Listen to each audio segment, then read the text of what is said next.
Hello everyone, welcome back to our channel. Let's start with the news today. No handshake as Ukraine, Russia delegations meet for peace talks.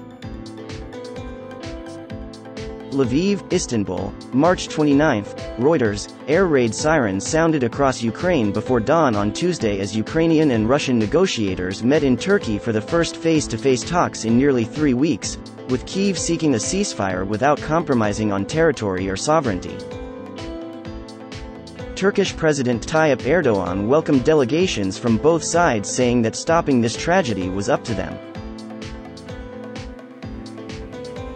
Ukrainian television reported the talks had begun with a cold welcome and no handshake between the delegations. Ukraine and the United States hold little hope of an immediate breakthrough.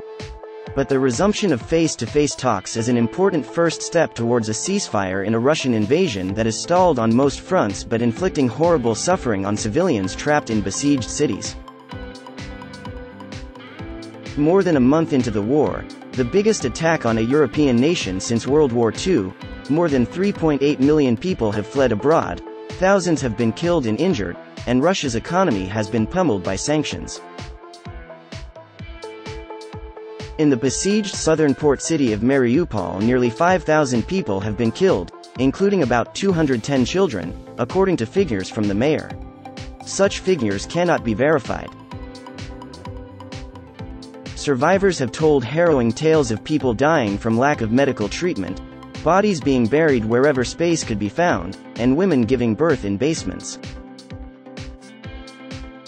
Ukrainian Foreign Minister Dmytro Kuleba said of the talks in Turkey, "We are not trading people, land or sovereignty. The minimum program will be humanitarian questions, and the maximum program is reaching an agreement on a ceasefire," he said on national television. A senior U.S. State Department official said Russian President Vladimir Putin did not appear ready to make compromises to end the war.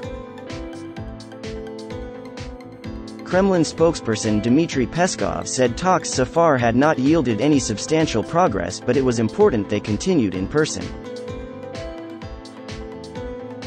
Footage from inside the Dolmabahce Palace in Istanbul where the talks took place showed Russian billionaire Roman Abramovich in attendance, though it was not immediately clear in what role. Abramovich appears to have tried to act as a go-between, including during a trip to Ukraine early in the conflict when he and several Ukrainian negotiators are said to have fallen ill.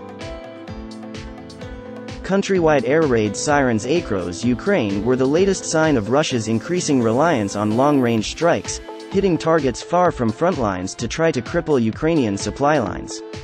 Russia's defense ministry said on Tuesday it had struck a large fuel depot in the Rivne region of western Ukraine overnight, a long distance from any fighting. The enemy continues to vilely carry out missile and bomb strikes in an attempt to completely destroy the infrastructure and residential areas of Ukrainian cities, the Ukraine military's general staff said. They focus on fuel storage facilities in order to complicate logistics and create the conditions for a humanitarian crisis. This is the end of our news today. What do you think about this news? Please comment below to let me know. And if you like this video, please subscribe for our channel. Thanks for watching and see you next time.